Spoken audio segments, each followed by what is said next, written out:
Foothills family, today we are going through 1 Samuel chapter 4. And it begins with a battle between the Philistines, this enemy of God and his people, and of course Israel.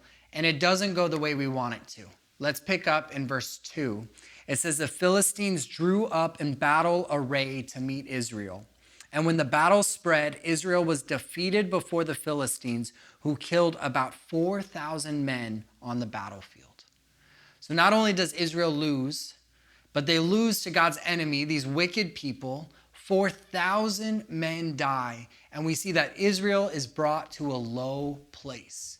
And I don't know where you're at, where you're watching this right now, and some of us are in low places, and all of us will find ourselves in one at some point or the other.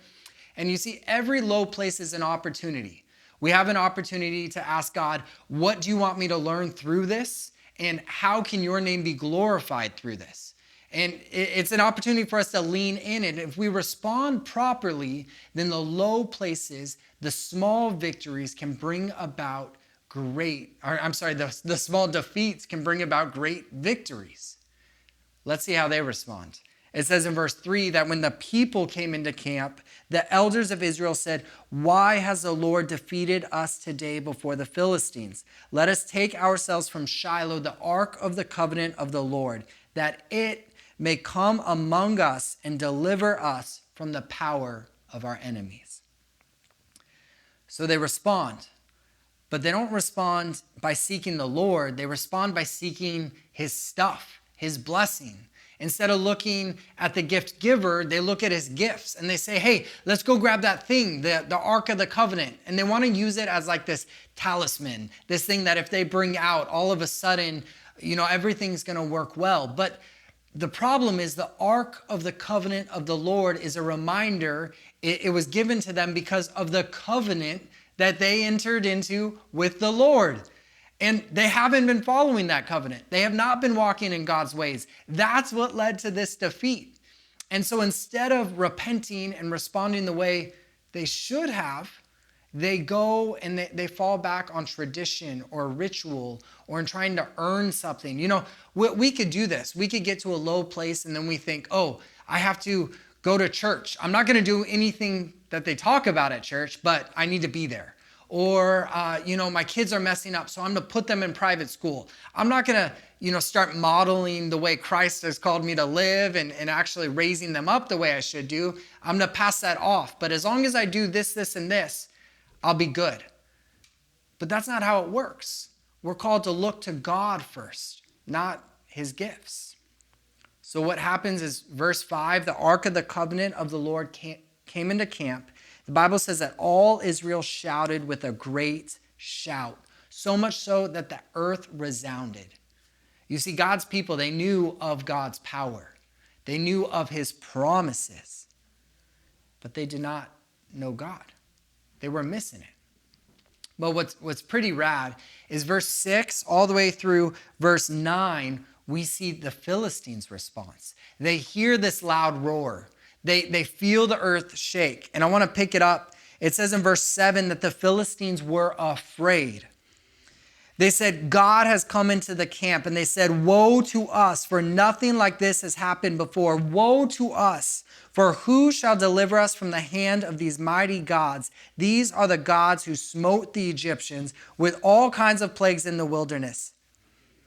Then they go and they try to muster up courage. They say, take courage and be men, O Philistines, or you will become slaves to the Hebrews as they have been slaves to you.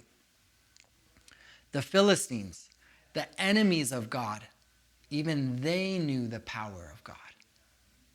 It begs the question, do our lives demonstrate that authority and power? Do we live in such a way that people see the way we operate, the way we stand with confidence, and they realize they want that, or in the very least, they don't want to mess with that, right? That's the authority we have offered to us as we lean into God, not his things, but into him, and then follow what he calls us to do. Well, let's see what happens. Verse 10, so the Philistines fought, and Israel was defeated.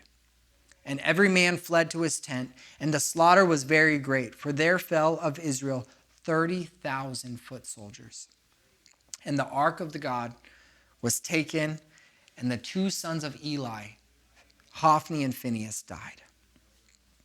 Instead of an opportunity for redemption,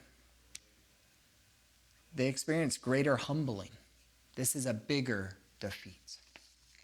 You know, word gets back to Eli, the high priest. And remember, we just studied that Samuel called him out years before. Said, hey, you're not doing what God has called you to do. You need to change your ways. And he didn't.